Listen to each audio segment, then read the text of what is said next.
전도서 9장 13절부터 18절까지입니다. 내가 또 해 아래에서 지혜를 보고 내가 크게 여긴 것이 이러하니 곧 작고 인구가 많지 아니한 어떤 성읍에 큰 왕이 와서 그것을 에워싸고 큰 흉벽을 쌓고 치고자 할 때에 그 성읍 가운데에 가난한 지혜자가 있어서 그의 지혜로 그 성읍을 건진 그것이라. 그러나 그 가난한 자를 기억하는 사람이 없었도다. 그러므로 내가 이르기를 지혜가 힘보다 나으나 가난한 자의 지혜가 멸시를 받고 그의 말들을 사람들이 듣지 아니한다 하였노라. 조용히 들리는 지혜자들의 말들이 우매한 자들을 다스리는 자의 호령보다 나으니라. 지혜가 무기보다 나으니라. 그러나 죄인 한 사람이 많은 선을 무너지게 하느니라. 아멘. 기도하겠습니다. 보이는 것에 모든 가치를 두고 살아가는 것이 세상의 모습들입니다. 이 세상 속에 우리 또한 보이는 것을 보고 살아가지만은 무엇이 참된 가치인가를 늘 말씀 안에서 배워가게 될 것입니다. 오늘 이 시간도 주의 말씀을 보면서 우리가 온 마음과 뜻을 두어야 될 참된 가치가 있는 그것에 무엇인가를 깨닫고 우리 온 마음이 오직 그것으로만 향할 수 있도록 은혜 주시옵소서. 예수님 이름으로 기도합니다. 아멘. 세상에서 되어지는 그 모든 일들에 대해서 우리는 하나님께서 하셨다, 그렇게 얘기를 합니다. 이걸 이제 하나님의 섭리, 그렇게 표현을 하기도 하는데, 세상을 창조하신 하나님이 세상의 주인이 되시는 것이고, 또 주인 되신 하나님께서 이 세상의 모든 일을 주관하시고 가신다는 그것도 맞는 말입니다. 그래서 우리는 이제 살아가면서 일어나는 그 모든 일들도 하나님의 섭리 안에 있다, 하나님께서 하신 일이다, 이러한 점에서 다 맞는 말, 그렇게 인정할 수밖에 없는 것, 이게 기독교가 얘기하고 있는 그런 내용들인 것이죠. 문제가 뭐냐면 이제 우리가 그렇게 성경을 배워서 알고 있는 그런 지식의 차원에서는 다 맞습니다. 하나님의 일입니다. 이렇게 인정을 하는 듯, 그렇게 하면서도 우리의 어떤 속심적 마음으로는 좀 다르다는 겁니다. 우리 마음이 자꾸 반응이 되는 것은 되어진 모든 일들을 다 하나님께서 하신 일로 받아들이기를 싫어하는 거예요. 그렇게 달가워하지를 아니한다는 것입니다. 우리가 살아가면서 겪는 여러 가지 일들에 따라서 어떤 것은 순순히 맞습니다. 하나님 은혜입니다. 하나님께서 하신 일입니다. 이렇게 인정하고 또 웃으면서 받아들일 수 있는 그런 일들이 있죠. 근데 어떤 일에 대해서는 하나님께서 왜 이런 일을 나에게 일어나게 합니까? 뭔가 좀 반발하고 싶은 그런 생각도 있는 것이 또 사실입니다. 자, 그럴 때에는 뭔가 공평치가 않다, 이런 생각이 있을 수가 있는 것이고, 또 우리가 어떤 세상을 살아가면서 우리 안에 구축된 어떤 그 상식에도 맞지 않은, 이치에 맞지 않은 그런 일들, 이런 생각이 들기도 하고, 자, 그런 일들을 우리 삶에서 비일비재하게 만나는 것, 그게 우리 인생이라고 얘기할 수밖에 없는 것이죠. 그러니까 뭔가 맞지 않은, 우리 생각에 맞지 않은 그런 사건, 사고들, 그런 일들을 겪을 수밖에 없는 것. 이 땅에 살아간 동안 그렇게 살아갈 수밖에 없는 것이 우리 현실입니다, 사실은요. 그게 우리의 진짜 현실인 것이죠. 그래서 그 모든 것들을 하나님께서 하시는 일이다, 이렇게 한다면은 그런 현실들 우리가 피할 수가 없는 거예요. 피할 수도 없고, 막을 수도 없고. 결국 하나님께 그 섭리대로 우리는 그래도 그렇게 이제 살아갈 수밖에 없는 그런 일들인데, 근데 문제가 뭐냐면은 그렇게 살아가면서 아이고 하나님 힘듭니다, 뭐 이렇게만 하고 있을 그런 일들이 아닌 것이고, 하나님께서 왜 이러한 방식으로 일을 하시는지, 또 하나님의 어떤 뜻과 하나님께서 두고 계신 취지가 무엇인지, 이러한 생각들은 좀 해볼 수가 있어야 한다는 겁니다. 세상 일들이 왜 우리 예상대로 예측대로 맞지 않고 우리 이치대로 맞지 않는 뭔가 자꾸 부딪히는 것 같은 그런 방식으로 하나님께서 현실을 우리 일들을 일으키시는가, 왜 그렇게 하시는가, 이런 생각들은 해봐야 한다는 것이죠. 그 전도서 그 9장 앞에 8장 14절에 이런 말씀이 있었습니다. 세상에서 행해지는 헛된 일이 있나니 곧 악인들의 행위에 따라 벌을 받는 의인들도 있고 의인들의 행위에 따라 상을 받는 악인들도 있다는 것이라. 내가 이르노니 이것도 헛되도다. 그렇게 전도자가 얘기했죠. 악인의 행위에 대한 벌은 악인에게 돌아가는 것, 그리고 의인의 행위에 대한 상은 의인에게 돌아가는 것, 이게 가장 공평한 것이라고 여기는 것이 우리 생각이고, 또 그게 이치에 맞다고 누구든지 그렇게 인정할 수밖에 없는 일입니다. 근데 하나님께서 하시는 그 뒤섞어 버리는 거예요. 하나님의 일은 자꾸만 꼬이게 하고 뭔가 반대된 것처럼 만들어가고 부딪히게 일을 그렇게 이끌어 가신다고 하는 것입니다. 악인의 행위가 의인에게 돌아간다, 의인의 행위가 악인에게 돌아간다, 꼬이죠. 근데 그렇게 꼬인다는 것이 의미가 뭐냐면은 악인과 의인의 행위를 하나님께서 구별하지 않는다는 겁니다. 인간의 행위를 이건 악이고 이건 선이야, 넌 악을 향해서 벌 받아, 넌 선을 향해서 상을 받아, 이런 식으로 그 우리가 어떻게 하고 살아가든 그것을 구분하지 않고 같이 취급해 버린다. 그게 이제 성경의 이야기라는 거죠. 이런 내용들이 우리가 이해하기가 쉽지가 않다는 겁니다. 왜냐하면 우리의 습성, 우리가 어떤 세상을 바라보는 그 습성, 시각이라고 하는 것을 구분하는 거예요. 행위를 두고. 이건 악한 일, 이건 선한 일. 우리가 기도하고 성경 구전 이건 선한 거, 우리가 그렇게 보지 않습니까? 안 믿는 사람들, 멋대로 살고 악한 거 구분하잖아요. 그러면은 선한 거에 대한 상은 신자가 받아야 돼. 이렇게 살아간 신자가 받아야 되고, 악한 거에 대한 발은 그렇게 해서 저 사람이 받아야 돼. 그게 우리 구축되어 있는 단단한 상식 같은 그런 내용인데, 하나님은 자꾸 너희들 행위를 내가 안 본다고 구분하지 아니해 버린다 이렇게 말씀하니까 이제 그게 자꾸 부딪히고 혼란이 되고 당황스러워지고 이제 그런 것이 있을 수밖에 없는 거죠. 그 9장 2절에도 이제 그런 내용이 있었거든요. 모든 사람에게 임하는 그 모든 것이 일반이라 의인과 악인, 선한 자와 깨끗하지 아니한 자, 제사를 드리는 자와 제사를 드리지 아니한 자에게 일어나는 일들이 모두 일반이니 선인과 죄인, 맹세하는 자와 맹세하기를 무서워하는 자가 일반이로다. 일반이다, 일반. 똑같다. 이런 말이 계속 반복에 나오지 않습니까?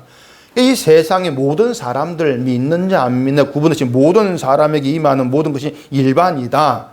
이게 우리가 살아가는 세상 현실이긴 해요. 그게 현실에 맞다는 것입니다. 그런데 하나님께서 이제 그렇게 일하신다는 거죠. 일하신다고 했을 때 그 하나님 일한 방식이 도대체 마음에 안 든다는 거예요. 끝까지 우리는 이렇게 일하는 게 마음에 안 듭니다. 하나님께서 하신 일이니까 뭐 우리는 어쩔 수 없이 받아들이고 그대로 뭐 살아가야 되지 이런 생각은 할 수가 있습니다. 그런데 그렇게 뭐든지 막 꼬이는 것 같은, 이치에 안 맞는 것 같은 그런 일에 대해서 하나님 잘했습니다. 하나님 옳습니다. 박수치고 맞장구 칠 그런 마음은 아니라는 겁니다. 하나님이는 기독교인이, 우리가 기독교이니까 막 그래 인정해 줄게요. 여기까지는 할 수가 있는데 도무지 하나님이 하신 일을 박수치면서 옳다고 그렇게 받아들일 마음은 없다는 겁니다. 근데 이게 뭘 의미하는가 하면은 우리의 죄가 무언가를 그런 식으로 드러나고 있는 거예요. 그러니까 하나님께서 우리 일을 막 뻗어버릴 때 악한 자 행위가 선한 자에 돌아가고 이런 방식 일을 했을 때 그런 일을 통해서 우리가 미처 보지를 못했던 죄가 드러나더라. 결국 하나님 행하시면 그렇게 우리를 하여금 죄를 보게 만들어가는 그런 어떤 그 결과, 그런 어떤 열매랄까요? 그렇게 나와진다는 거예요. 이게 참 그 희한한 겁니다. 우리 모든 관심은 이거예요. 하나님께서 나를 좀 잘 살게 해서 편히 살아가는 거, 이게 관심의 전부라면 하나님은 너 그 됐고 나는 너로 하여금 네가 미처 깨닫지 못한 너의 불의함과 너의 죄를 보게 만들어내겠다. 결국 우리가 살아간 모든 사람들 하나하나가 내 죄를 보게 하는 그런 거울로서 계속해서 펼쳐지고 있다는 겁니다. 또 성경 한번 보십시다. 시편 73편입니다. 시편 73편 1절. 하나님이 참으로 이스라엘 중 마음이 정결한 자에게 선을 행하시나 나는 거의 넘어질 뻔하였고 나의 걸음이 미끄러질 뻔하였으니 이는 내가 악인의 형통함을 보고 오만한 자를 질투하였음이로다. 그들은 죽을 때에도 고통이 없고 그 힘이 강건하며 사람들이 당하는 고난이 그들에게는 없고 사람들이 당하는 재앙도 그들에게는 없나니. 또 그 뒤에 12절에서는 볼지어다 이들은 악인들이라도 항상 평안하고 재물은 더욱 불어나도다. 뭐 이런 일이 다 있습니까?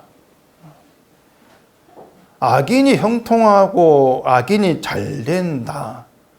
근데 그것 때문에 넘어질 뻔했고 미끄러질 뻔했다. 그 얘기를 하고 있는 것입니다. 자, 이런 내용 보면서 여러분들은 제가 이런 것이구나. 뭔가 눈치를 챌 수 있는 게 있습니까? 제가 이런 거구나. 보이는 게 있습니까? 자, 하나님을 믿지도 않고 예수를 모르는 사람이 고난도 없고 재앙도 없고 항상 평안하고 돈도 잘 번다 그래요. 이건 정말 믿는 우리 입장에 배 아파 죽을 일입니다. 그렇잖아요. 안 믿는 사람이 뭐 이거 한두 가지도 아니고 죽는 것도 편하게 죽고 돈 벌고 평안 잘 살고 이렇게 배 아픈 일이 어디 있습니까? 그러한 현실들, 하나님께서 현실을 이렇게 만들어내는 것 때문에 하나님을 믿는 사람이 이것 때문에 시험이 되어가지고 넘어질 뻔했고 미끄러질 뻔했다. 그 얘기를 한 겁니다. 그러니까 이런 것들을 통해서 죄가 뭔지를 감잡을 수가 있겠냐고 하는 거예요. 만약에 우리 생각대로 악인은 벌받고 고통받고 편히 살지 못하다가 죽고 믿는 사람 편하게 잘 살고 거꾸로 바뀌었다고 합시다. 그러면은 그 현실 속에서 내가 미끄러질 뻔했습니다. 넘어질 뻔했습니다. 이런 고백이 나오겠습니까? 이런 말들이 안 나오죠. 믿는 자는 잘 되고 잘 살아가는데 그 가운데에서 뭐 악인을 보고 내가 미끄러질 뻔 시험 받았다. 이런 그 경험이 있을 수 없지 않습니까? 그러니까 뭐냐면은 그 악인을 잘 되게 하는 그걸 통해서 오히려 믿는 자로 하여금 시험 받게 하고 그게 어떤 원인이 되어가지고 미끄러질 뻔하고 이런 고백이 나오도록 만들어내고 있는 거예요. 그 속에서 죄가 이거다. 이렇게 드러내고 있다는 것입니다. 다시 묻지만은 이런 내용들을 통해서 죄가 뭔지 감잡을 수 있겠냐고 하는 거예요. 드라마나 영화를 보면은 시나리오를 가지고 이제 촬영을 하지 않습니까? 작가가 시나리오를 쓰고 그걸 가지고 촬영을 이제 나가는데 우리가 영화나 드라마 내용이 어떻게 전개될 것이 결말이 어떨 것인가 충분히 다 예상하고 남아요. 그게 뭐냐면은 자 드라마에 영화에 악인이 등장을 하고 또 선인이 등장을 합니다. 처음에는 악인이 이기고 잘 되는 것처럼 되어가다가 슬슬 전개가 악인이 뭔가 무너지죠.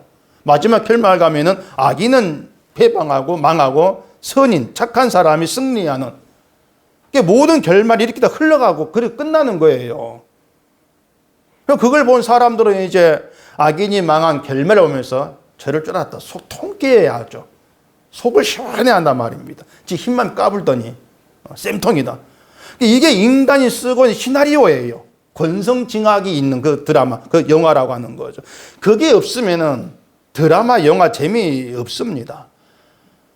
드라마 볼 때에 못된 시어머니 나중에 병 걸려가 어떻게 막 죽고 막 이런 식으로 막 펼쳐지길 바라고 있는데 오히려 착한 며느리가 막 뭐 당하고 시험을 끝까지 막 기살고 이래 나간다면은 그 재미없거든. 난리나 시청자들요. 착한 사람이 악한 사람에게 당한다. 이걸 보면 다들 기대하는 게 있단 말입니다. 끝에 가면은 결국 뒤바뀐다. 착한 사람이 악한 사람을 이기는 반전이 있다. 자, 이런 기대가 있고 이렇게 시나리오가 쓰여지는 게 인간이건데, 근데 그런 반전이 전혀 없이 악한 사람의 형통으로 드라마 끝나버린다. 허망하죠. 진짜 허망한 내용이 아닐 수 없습니다. 그런데 하나님께서 세상을 섭리하고 다스리는 방식이 이렇게 허망을 안겨주는 그런 일들이 비일비재하다는 거예요. 정말 비일비재합니다. 그러니까 하나님께서 쓰신 우리 인생 드라마, 우리 인생의 시나리오는 우리가 쓰고 싶은 것과 다른 거예요. 전혀 맞지가 않는 것입니다. 마치 우리 뒤통수를 치는 것처럼 항상 예상을 빗나갑니다. 하나님이 쓴 인생 시나리오가.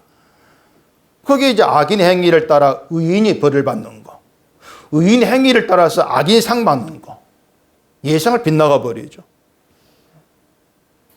그 9장 오늘 본문 앞에 11절에도 그런 내용이 있거든요. 내가 다시 해 아래에서 보니 빠른 경주자들이라고 선착하는 것이 아니며 용사들이라고 전쟁에 승리하는 것이 아니며 지혜자들이라고 음식물을 얻는 것도 아니며 명철자들이라고 재물을 얻는 것도 아니며 지식인들이라고 은총을 입는 것도 아니니 이는 시기와 기회는 그들 모두에게 임함이니라. 선착 1등 먼저 도착하는 결과가 빠른 경주자, 그 달리기 한 사람이 발이 빨라서 이런 조건 때문이 아니고 또 전쟁에 승리한 것도 용사란 조건 때문이 아니라는 겁니다. 다시 말해서요, 우리가 뭔가 신앙생활을 잘해서 평안을 누리고 신앙생활을 못해서 고통이 있는, 그게 아니라는 거예요. 지금의 결과가 우리에게 있는 조건이 되고 원이 되어가지고 주어지는 것이 아니라는 겁니다. 내가 잘하니까 상이 오고 내가 못하니까 벌받는 같은 것이 오고, 그게 없다는 거예요. 우리 행위가 조건이 되어 주어지는 것은 없다는 겁니다. 근데 우리는 생각이 달라요. 원인이 나에게 있고 내가 좋은 원인을 갖고 있으면 그 원인에 따라 결과가 다르게 주어질 거다. 내가 좋은 원인이 되어 있으면 결과도 좋은 게 주어질 것이다. 이렇게 계산하고 생각을 하고 있단 말입니다. 그리고 지금의 기독교인 한 짓거리가 뭡니까? 좋은 결과를 얻어보려고 좋은 원인을 갖추려고 하는 거예요. 그게 뭐 신앙생활 잘해가 복받겠다, 그 똑같은 거지 않습니까? 그런데 현실은 정말 원인이 나쁘다고 할 수 있는 악인이 형통한 거, 이렇게 이제 하나님께서 펼치다 보니까 이걸 보면서 넘어지고 미끄러질 뻔했다는 겁니다. 그래 아까 제가 거기에서 드러나는 죄가 뭔가를 이제 물었는데, 이 죄라고 하는 것은요, 세상에서 잘 되는 거, 성공하는 거, 형통한 거, 그런 것들이 인간의 착함이 원인이 되어가지고 하나님이 준 복이다, 그렇게 생각하는 게 죄라는 겁니다. 인간 착함이 원인이 되어가지고 그런 잘 사는 것, 성공하는, 형통한 이런 복이 주어진다는 거예요. 그러니까 복을 이 세상에서 잘 되는 것으로 생각했기 때문에 우리의 정말 참된 복으로 오신 예수 그리스도가 멸시를 받아요. 그게 진짜 지금 우리가 목격하고 현실들인 것이죠. 예수님이 참된 복이신데 그 예수가 복이라는 사실이 이 땅에 잘 되는 것이 밀리고 있는 거예요. 멸시를 받죠. 오늘 본문에 이런 얘기가 있습니다. 작고 인구도 많지 않은 악한 성이 있죠. 그 성을 강하고 큰 나라 왕이 와가지고 에워싸고 흉벽을 쌓고 치려고 합니다. 작은 성으로는 이제 큰 왕에 의해서, 큰 강한 나라니까는 거기에 삼킴 받을 수밖에 없는 거죠. 그게 운명이 돼버렸죠. 그런데 그 작은 성에 가난한 지혜자가 있어요. 그리고 지혜로 큰 왕을 물리치고 성이 구원을 받습니다. 가난한 지혜자인데 그 지혜로 성을 구원했으니까 대대로 그 작은 성이지만 거기에서 영웅 대접받는 게 마땅하지 않습니까? 근데 그 가난한 자를 기억하는 사람이 없었다는 거예요. 그 성읍을 구한 영웅인데 그 사람을 기억한 자가 없더라. 그 얘기입니다. 아마 전쟁이 끝나자마자 뭐 그 가난한 지혜자를 잊어버렸다. 그런 의미는 아닐 거예요. 전쟁이 끝나고 세월이 흘러가면서 그 성이 누구로 인해 지금 존재하고 있는가, 이걸 잊어버렸다고 하는 것이 맞을 거예요. 우린 이런 걸 가지고 배은망덕이라고 하지 않습니까? 배은망덕이다. 자, 그러면 생각해 봅시다. 무엇이 가난한 자를 잊어버리게 했을까요? 뭐가? 그 성을 구한 정말 은인이고 영웅 같은 존재인데 무엇이 그 성읍의 사람들로 하여금 가난한 자를 잊어버리게 했을까? 그게 뭐냐면요. 자, 성읍이 구원받았고 구원받았는데 현재를 살아갑니다. 현재를 살아가는 일에 가난한 사람은 도움되지가 않습니다. 아무 도움되지 않고 무가치한 존재가 가난한 자입니다. 가난한 자의 지혜가 작은 성읍을 큰 왕으로부터 건지는 힘이 되었어요. 그러니까 전쟁 중에 있을 때에는 그 가난한 자이지만 그 지혜가 자기를 살리는 존귀한 능력이 되고 생명의 은인이에요. 전쟁 중에 있을 때에는. 그 지혜 있는 자를 기억할 수밖에 없죠. 근데 전쟁이 끝나고 큰 왕도 물러갔고 작은 성이 구원을 받은 그 다음이에요. 전쟁 과거가 되었고 현재가 아니에요. 이제 현재를 사는 다른 사람이 있다는 것입니다. 전쟁이 끝나니까 현재를 사는 문제가 삶의 중대한 문제가 돼버린 거예요. 먹고 사는 문제가. 그러면 사람들은 뭘 쫓겠어요? 과거에 그 우리 성읍을 구한 지혜를 쫓겠습니까? 아니면 지금 현재를 사는 필요를 쫓겠습니까? 후자지 않습니까? 현재의 삶에 도움되는 것을 쫓을 수밖에 없는 겁니다. 그러니까 과거에 가난한 자의 지혜가 성을 구한 것은 맞는데 그것이 지금 현재의 돈이 되고 밥이 되는 것이 아니라는 거예요. 가난하다는 것은 성읍에 뭔가 밥이 되고 뭐 돈이 되는 그런 도움을 줄 수 있는 자가 아니라는 겁니다. 그런 능력이 가난한 자가 없다는 것이죠. 그래서 현재를 바라보고 현재를 살고자 하는 그런 성읍에서 가난한 자는 지혜는 잊혀지는 것입니다. 잊혀져 버리죠. 이 이야기가 어떤 동화도 아니고 소설도 아니에요. 우리의 지금 현재적인 문제, 현재적인 본질을 그대로 지금 보여주고 있는 겁니다. 16절을 보십시다. 그러므로 내가 이르기를 지혜가 힘보다 나으나 가난한 자의 지혜가 멸시를 받고 그의 말들을 사람들이 듣지 아니한다 하였노라. 자, 지혜가 힘보다 더 낫고 가치가 있는데 이 사람들이 지혜의 말을 안 듣다는 얘기예요. 왜 그런가? 말씀드린 것처럼 이 사람들이 지금 현재 내 인생이 도움되는 거 이것만 추구하기 때문에 그런 말입니다. 그것만 추구한다는 것이죠. 자, 이것이 오늘 우리가 말씀을 대하고 생각하는 것, 예수를 대하고 예수를 생각하는 것과 전혀 다르지가 않습니다. 우리의 실상 그대로예요. 복음에 관심을 가져야 한다. 그 이유가 뭐겠습니까? 그 복음이 사람이 현재를 살아가는데 아무 도움이 안 돼요. 십자가에 죽은 예수, 그 듣기를 싫어합니다. 다 안다 듣기를 싫어해요. 왜 듣기 싫어하냐면은 십자가 죽은 예수가 내 구원하는 건 맞는데 근데 현재를 살아가는 데는 뭘 도움이 안 된다는 겁니다. 그래서 십자가에 예수님 날 구원했다는 것을 옛날 이제 과거로 좀 밀어놓고 지금 현재 필요한 거 예수를 잘 믿으면 구원받는다. 좀 이걸 얘기하자는 거. 이게 이 사람들의 이제 추구하는 본성이에요.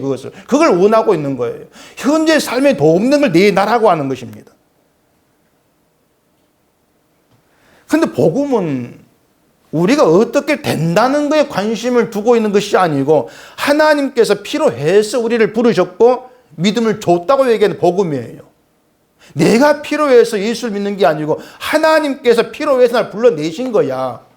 그게 복음이란 얘기예요. 그리고 복음에 들어가면 우리는 아무것도 아닌 게 돼요. 아무것도 아닌 게 되고 그저 하나님 마음대로 사용하는 도구가 되어지는데 이게 마음에 안 들더란 얘기입니다. 현재는 그런 말들이 결국 성이 안 차는 거죠. 현재를 살아간 사람들에게는.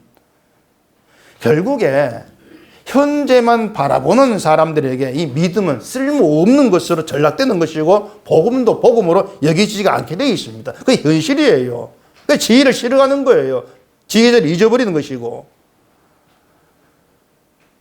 그렇게 십자가에 죽으신 예수님의 은혜가 사람들이 기억하지 않은 멸시를 받고 있습니다. 그게 일단 현실입니다. 교회의 현실인 것이고. 지금 현재를 잘 먹고 잘 마시고 즐겁게 살고자 하는 그런 죄, 그런 죄로 인해서 예수님의 십자가의 은혜가 멸시를 받는다. 잊어버린 바 되어진다. 그 현실을 보여주고 있는 거죠. 이사야서 53장 5절에 이렇게 얘기를 했거든요. 그가 찔림은 우리의 허물 때문이요 그가 상함은 우리의 죄악 때문이라. 그가 징계를 받음으로 우리는 평화를 누리고 그가 채찍에 맞음으로 우리는 나음을 받았도다. 우리가 여러분이 알고 있는 대로 얘기해 보세요. 자, 예수님이 우리 허물을 대신해서 십자가에 못 박히셨습니다. 예수님이 고난을 받으신 것은 우리 죄악 때문입니다. 우리가 받을 징계를 예수님이 대신 받으심으로 우리가 하나님과 화평을 누렸습니다. 이것을 오늘 이 본문 이야기에 맞춰오면은 우리는 작고 인구가 많지 않은 작은 성읍이라 아십시다. 우리를 에워싸고 흉벽을 쌓고 치려고 한 큰 왕은 사탄입니다. 가난한 지혜자는 예수님이라고 합시다. 그렇게 맞추면 얘기가 되는 거예요. 가난한 지혜자이신 예수님이 십자가란 지혜로 우리를 사탄에서 건지셔 구원했습니다. 대신 징계로 우리를 구하셨단 말이죠.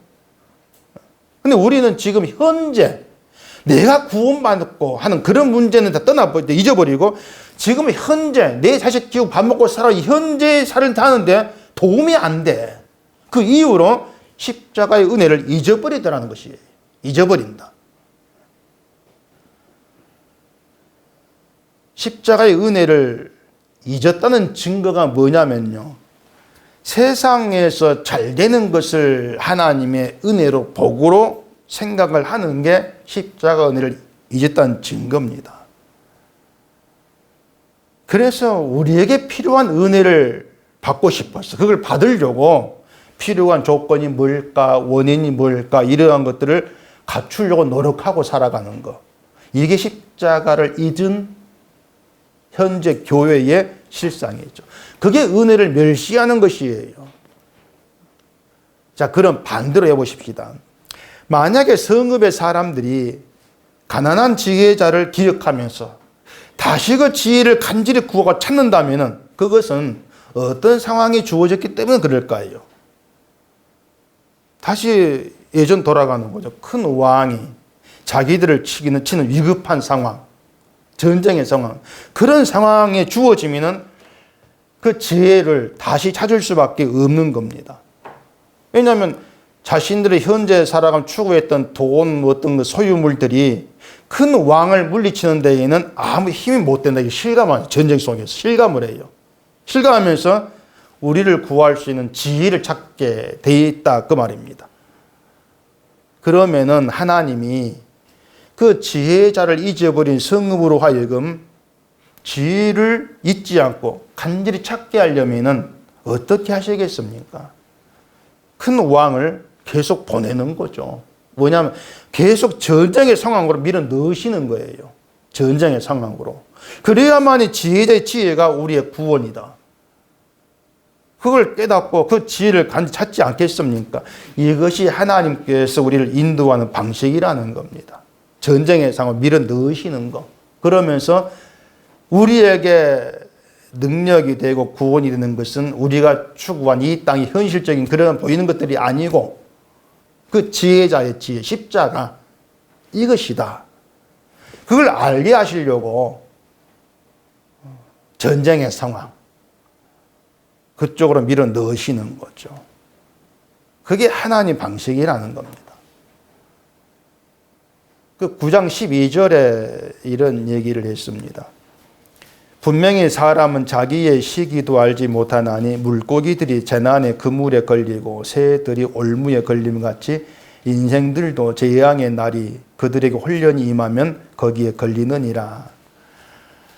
재앙의 날에 홀연히 임할 사람이 따로 정해져 있는 게 아니에요. 모든 인생에게 임하는 게 재앙의 날입니다. 다만 신자에게 재앙의 날은 그냥 고생하고 힘들게 하는 그런 날이 아니고 우리 속에 박혀있는 죄를 드러나게 만드는 것이고, 그러면서 우리가 하루도 그 예수님의 십자가의 은혜가 필요 없는 날이 없었다는 거, 이걸 알게 하는 겁니다. 그게 재앙의 날의 취지예요. 우리가 은혜를 잊었던, 은혜를 기억하든지 간에 예수님의 십자가의 은혜가 나를 감싸고 용서받은 자로 살게 하고 있더란 사실, 그걸 알게 하는 겁니다. 그런 점에서 재앙의 날은 은혜로 다가오는 거예요. 그러니까 재앙의 날 자체가 은혜다 이 뜻이 아니고, 재앙의 날을 도구로 하셔가지고 우리를 십자가의 은혜를 알게 하는 그 자리로 이끌어가시는 하나님의 섭리, 일하심이 은혜라는 것입니다. 이런 하나님의 은혜를 늘 현재만 살려고 하고 현재 도움되는 것만 생각하기 때문에 기억을 못하는 거죠. 잊어버리는 것이에요. 우리가 현재를 사는 그 일만 궁리하고 생각한다는 것은 이 세상을 나갈 생각이 없다는 겁니다. 세상을 나갈 생각이 아예 없는 거예요. 세상을 나갈 생각이 없는데 복음은 우리를 이 땅에서 끄집어내고 있는 겁니다. 마치 모세를 보내가지고 이스라엘 애굽에 끄집어내는 것처럼. 이스라엘 애굽에 나갈 생각이 없었어요. 그냥 거기 잘 살면 그게 최고였습니다. 근데 끄집어내는 거죠.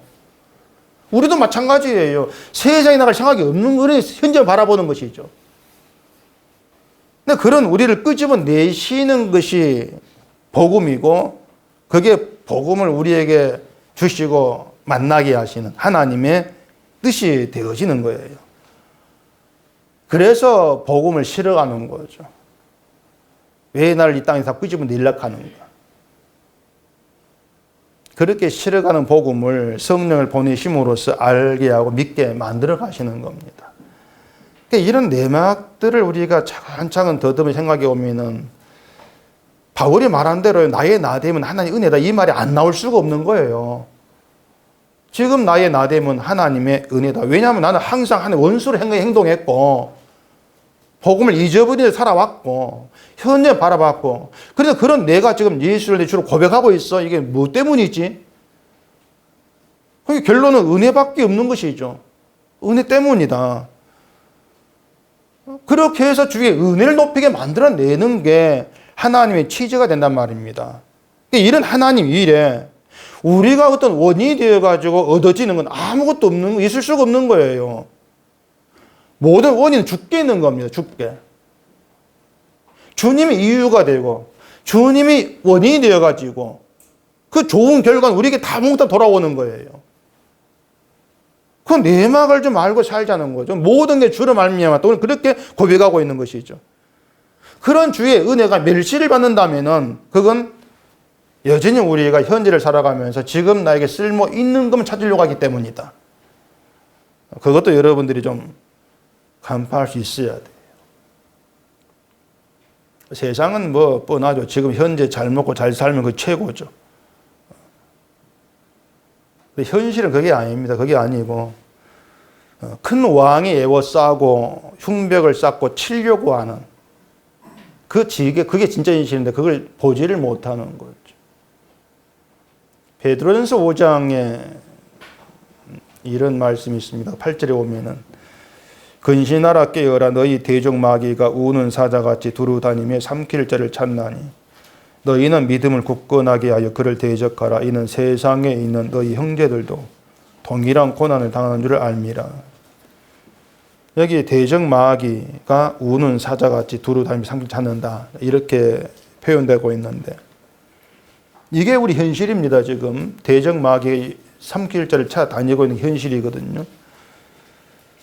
근데 이 마귀라고 하는 존재를 이제 우리가 상상하기를 막 어떤 무서운 모습을 하고 실제 뭐 으르렁거리면서 뭐 삼킬자를 찾고 뭐 이렇게 뭐 상상할지 모르겠는데 실제 마귀가 그렇게 다닌다면은 이 구절을 실감하지 않은 사람 누가 있겠습니까? 마귀가 막 뿔이 나가지고 막 송곳니 열 몇 개 막 드러내고 막 시뻘건 얼굴 해가지고 막 다니면서 막 우리 삼키려고 한다. 그게 실제 현실로 막 드러나 보인다 했을 때, 그게 베드로의 말을 실감하지 않을 수가 없는 거예요. 누구나 다, 야, 마귀가 날 삼키려고 하는구나, 긴장을 하고. 그렇게 되겠죠. 내가 마귀에게 삼키나면 내가 지옥 가. 긴장감을 가지면서 마귀를 이기신 예수님을 찾고 도와달라고 하고, 그러지 않겠습니까? 그러니까 그게 진짜 현실이라면은 이 신앙생활은 날마다 마귀에게 지지 않을 전쟁이라고 할 수밖에 없는 거예요. 근데 안 보이기 때문에 현실이 아닌 게 아니란 얘기입니다. 실제 마귀가 하나님 백성을 삼키려 다니고 있어요. 근데 우리는 너무 조용해요. 마귀가 두루다니며 삼킬자를 찾는다는 것이 현실로 다가오는 것이 아니고 무슨 판타지 소설처럼 그냥 뭐 상상 속의 얘기 이런 정도로만 우리가 생각해버리고 오직 관심을 먹고 사는 문제, 늘 그쪽으로만 쏠린다는 얘기예요. 그러다 보니까 내가 지금 마귀에게 삼켜진 상태인지 마귀가 날 삼키는 뭔지 이런 문제 알지도 못하고 관심도 없는 거죠. 그런 상태에 있는 사람에게 지혜라고 하는 것이 무슨 의미가 있겠습니까? 아무 의미가 없는 거죠.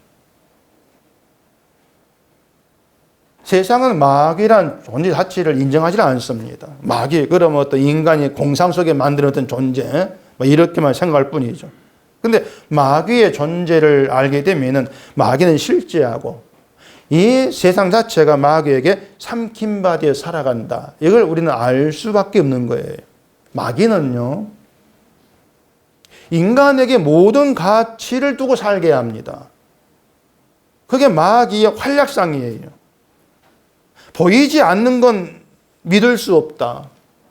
보이는 건 확실하고 믿을 수가 있다. 그런 속성으로 살아가게 만드는 게 마귀란 얘기예요. 그렇기 때문에 하나님 얘기할 때에도 보이지 않는 하나님 존재를 인정하긴 하지만은 그 하나님 일하시면 증거를 잡고 보이는 것을 확인하려고 가버리는 것이죠. 그게 마귀에게 삼켜진 상태란 말입니다. 욥기에서 사탄이 욥에 대해서 하나님에게 말씀한 내용이 있죠. 욥이 까닭 없이 하나님을 경외하지 않습니다. 소유물을 땅에 넘치게 했기 때문에 하나님 경외합니다. 이게 사탄의 말이었습니다. 사탄에게는요, 땅에 소유물이 가치 있는 겁니다. 그러니 가치 있는 걸 가지고서 욥을 이제 하나님께 도전하는 것이죠. 땅에 소유물 가치 있는 거.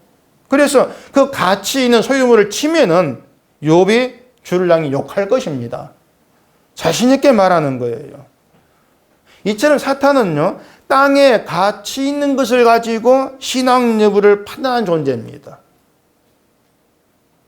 그렇다면 세상에 실제로 사탄이 활동하는 가운데 있는가 이걸 보려면은 이 사람들이 무엇을 가치 있는 것으로 여기는가 이걸 보면 돼요. 분명히 나오는 건 땅의 소유물이죠. 땅의 걸 가치 있게 여기지 않습니까? 우리는 그걸 보면서 이 세상이 사탄에게 삼킴받은 상태로 머무르 살아간다. 우리는 인정할 수가 있는 거예요. 결국은 마귀가 삼킬 자를 찾아서 두루 다닌다는 것이 우리 현실이란 말입니다. 하나님은 자기 백성을 불러서 십자가의 모든 가치를 두게 만드시는 사탄은 십자가가 아니라 현실에 필요한 그 땅의 가치, 땅에 있는 가치를 두게 만들어간 이게 사탄에 매이고 삼킴받은 그런 모습일 수밖에 없는 거죠. 그러니까 이런 내막을 알게 되어지면은 우리가 내 행함의 가치를 두고 싶어하는 것도 이게 마귀 유혹이구나.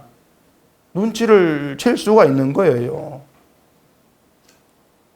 우리는 보이는 것에 가치를 두지 않고 살아갈 수가 없습니다. 그럴 재주가 있는 사람들이 아니에요. 보이지 않는 생명의 문제, 그것보다도 지금 당장 내 손에 쥘 수 있는 돈 문제, 소유 문제, 이게 더 절실하게 다가오죠. 우린 이걸 부인할 수가 없습니다. 우리가 하늘의 영광을 얘기합니다. 제 이름도 얘기하고 생명도 얘기합니다. 근데 우리 마음에 더 끌리는 것은 이 세상에서 내 이름 높아지는 것이고 내가 영광이 존재되는 거예요. 하늘나라의 영광 나중에 죽은 뒤에 얻으면 좋은 것이고 지금 당장 원하는 건 이 땅의 영광의 존재가 되는 거죠. 내가 1등 되는 거. 그게 더 기쁨이 된다는 걸 우리가 어떻게 막을 수가 없는 거예요. 그런 인간의 본성을. 그렇기 때문에 우리는 뭐가 인정할 수밖에 없냐면 마귀를 극복할 수 없는 연약한 자라는 겁니다. 그게 우리 인간 연약한 실제예요. 우리 마귀를 극복 못해요. 그 연약한 성이, 작은 성이 큰 왕 앞에서 이제는 뭐 삼킬 수밖에 없는 그런 처지에 놓여 있는 거죠. 우리는 마귀에게 삼킬 수밖에 없는 처지예요. 그런 우리 현실을 알게 하시면서 예수 그리스도 십자가의 은혜가 구원이 된다. 이 사실 하나를 말씀을 통해서 확인하게 만들어 가신단 말입니다. 그것 확인하라고 우리 인생을 이렇게 재앙을 있게 하고 그렇게 우리를 끌어가고 계시는 거예요. 그것 하나 확인하라고. 아, 십자가의 은혜가 나의 구원이고 나의 생명이 된다는 것을 여기에서 알았습니다. 마귀와의 전쟁 가운데에서 보게 되어지는 것이죠. 또 보면 17절 보십시다.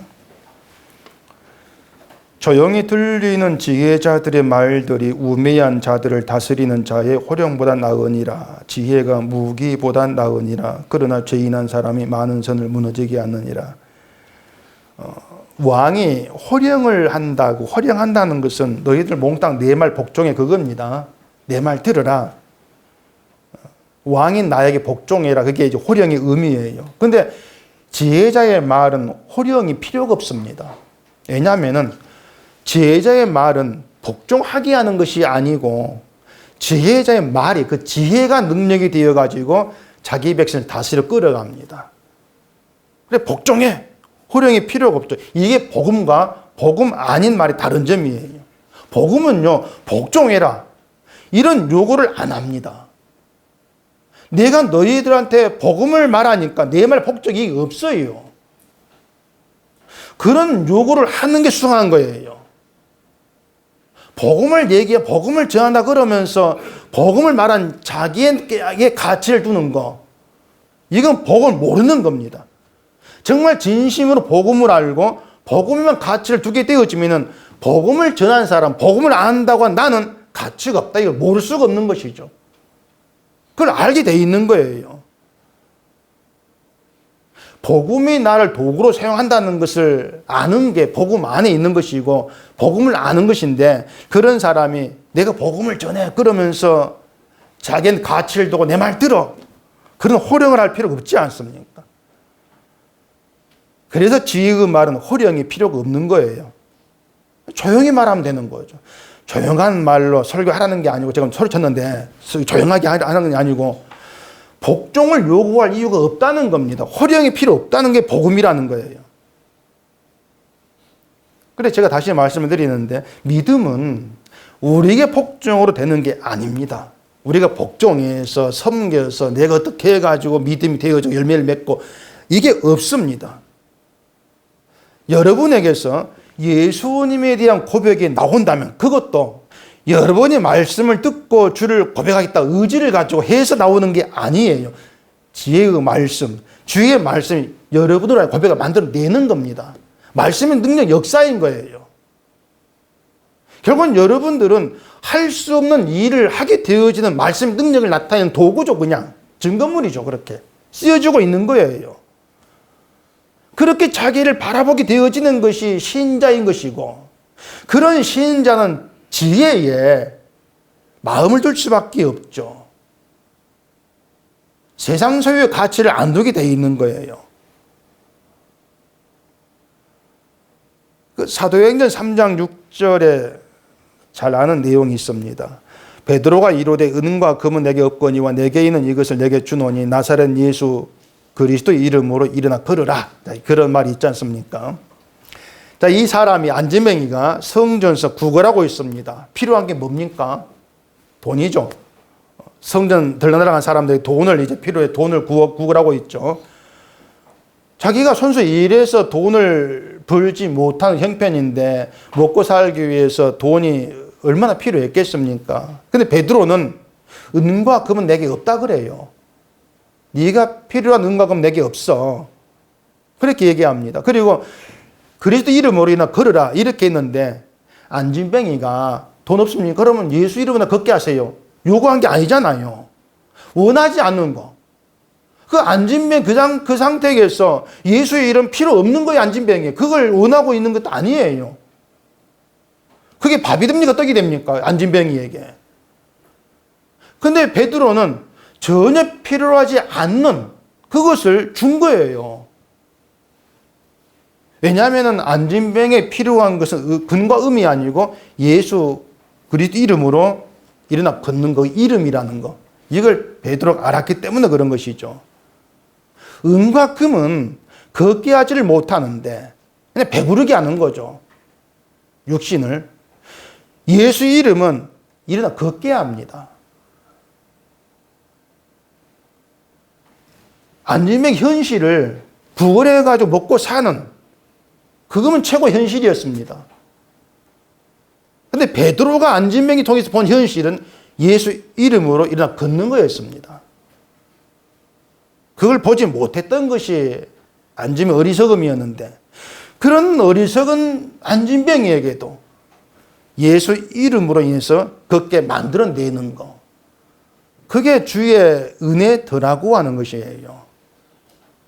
우리는 내 스스로 일어나서 생명의 길로 걸어갈 수 있는 사람들이 아닙니다. 그걸 필요로 하지도 않아요. 우리는요, 살아가면서.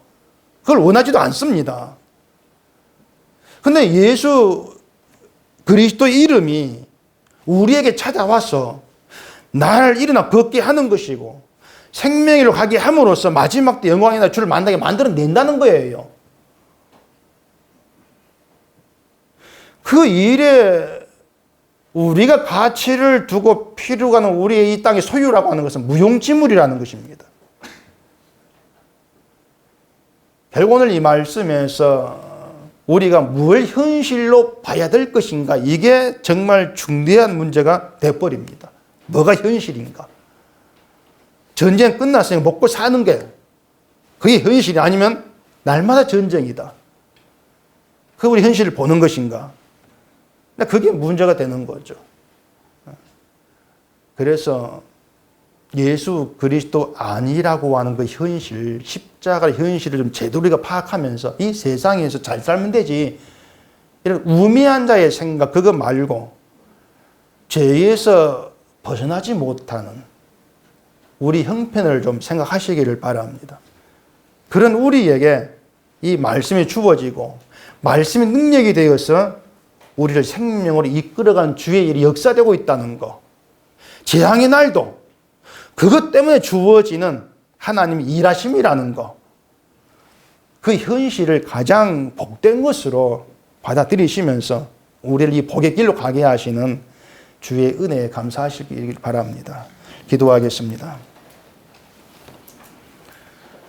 우리 아버지 하나님, 하나님께서 다스릴 현실이 우리의 뜻에 맞지 않고 부딪힐 때가 많이 있습니다. 하지만 그 현실 속에서 하나님 취지가 뭔가를 바로 깨닫게 하시옵시고 이 땅에서 잘 되는 것, 그것 말고 우리를 이 세상에서 끄집어내어서 영원한 생명 있게 한 주의 은혜, 이것이 현실이 되어서 살게 하는 저희가 되게 해주시옵소서. 예수님 이름으로 기도합니다.